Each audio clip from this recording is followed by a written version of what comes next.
The Israelites gathered at Mount Sinai, trembling at the mountain's smoke and fire.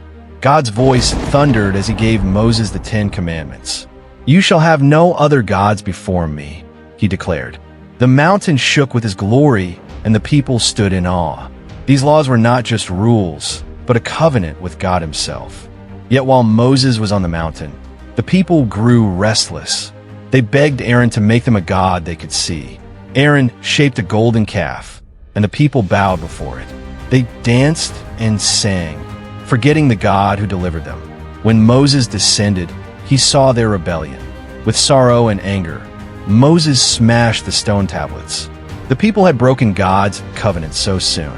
But God, full of mercy, renewed his promise to Israel. He remained faithful even when his people failed. Years later, Israel faced the mighty walls of Jericho. God commanded them to march around the city for 7 days. On the 7th day, they circled 7 times in silence. Then the priests blew their trumpets, and the people shouted. Instantly, the walls of Jericho crumbled to the ground. The victory was not by sword, but by God's power. Israel learned again that obedience leads to triumph. In the days of Gideon, Israel was oppressed by Midian. Gideon gathered 32,000 men to fight. But God told him, "You have too many." One by one, Gideon's army was reduced. Finally, only 300 men remained. Armed with torches, jars, and trumpets, they surrounded the enemy. At Gideon's signal, they broke the jars and blew the horns. Confusion filled the Midianite camp, and they fled in terror. God gave victory through a few, not many. Years later, another man rose with great strength, Samson. He tore lions apart and defeated armies with a jawbone. But Samson's weakness was not in battle. It was in love. He loved Delilah, who secretly plotted his downfall. Again and again, she begged to know his secret. At last, Samson revealed it. His strength was in his hair.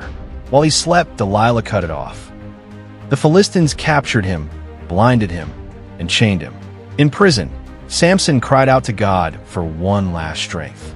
Standing between 2 pillars, he prayed for victory. With renewed power, Samson pushed with all his might. The temple collapsed, crushing the Philistines and himself. Even in weakness, God's purpose was fulfilled. From Sinai to Jericho, from Gideon to Samson, God showed his law, his power, and his deliverance. His strength is made perfect, not in numbers, but in faith. Thanks for watching Kingdom Chronicle, where God's word comes alive. Don't forget to like, share, and subscribe for more inspiring Bible stories. Stay blessed.